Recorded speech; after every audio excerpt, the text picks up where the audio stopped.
Right then, you lot, supercars. Absolutely brilliant fun in the dry and absolutely bloody terrifying in the wet. Honestly, you're better off in a hot hatch if it's raining. Now, that's true unless your supercar just happens to be a four-wheel drive one, like this.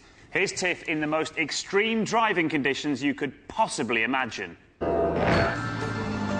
This is going to be a particularly fun mission. Me and Kermit the Lambo have come to the Italian Alps, a million miles from the kind of grippy, black-top tarmac that a car like this normally hugs.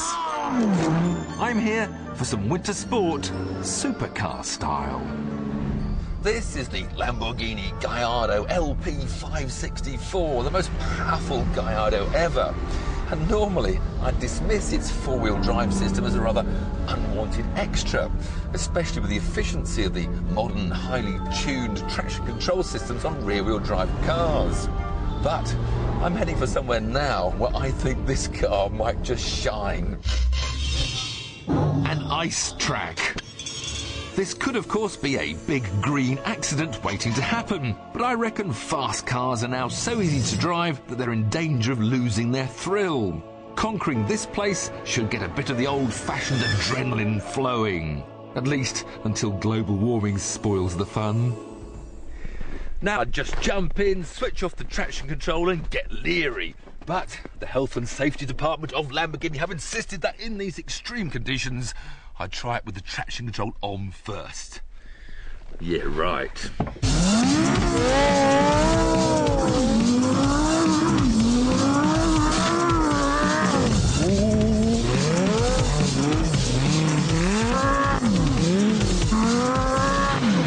Okay, all right, okay.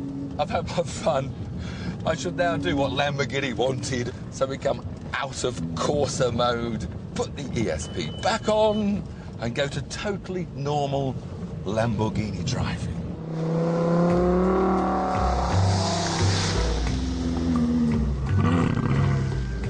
Amazingly now, I can just open the throttle wide in second gear,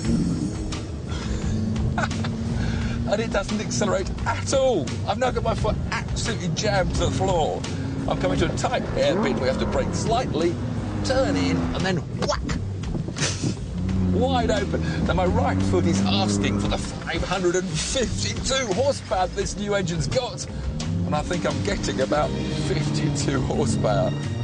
It's incredible. Even in these extreme conditions and using unstudied snow tyres, the systems make the car as near to crash-proof as you can get, despite its raging V10 engine and 203 mph top speed. If I do a bit of heaving about, the ESP puts the individual brakes on. So first the traction control is stopping the power going into the wheels, and secondly the ESP brakes individual wheels to stop it sliding. It is unbelievable. Well, I think that's enough of the safety briefing. Time for me to get back to having fun. 0 to 62 on tarmac takes 3.7 seconds. Out here, a lot longer. I am very well aware that I'm driving a £140,000 worth of car. And those big white walls that may look like soft, lovely snow are actually as hard as concrete if you hit them.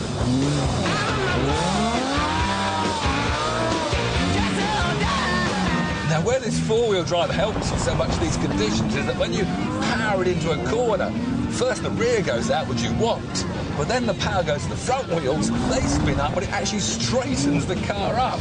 Whereas with rear-wheel drive, you just end up facing where you came. Now, this may look like quite a relaxing experience. I see skies of blue, but it isn't.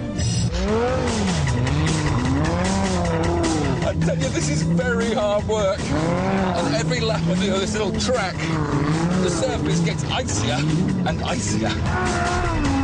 But getting this power down is quite an art. I'm flicking between second and third gear. Second gear is all wheel spin and not so much movement. Third gear, I can get a bit more speed up, but then the transition from one way is overseeing the other is a bit faster. And if you ever wanted to hate a steering wheel, when you got one that's got lovely grippy suede 1 second and then horrible cold plastic the other, you can really dislike these trending wheels. Oh, that way.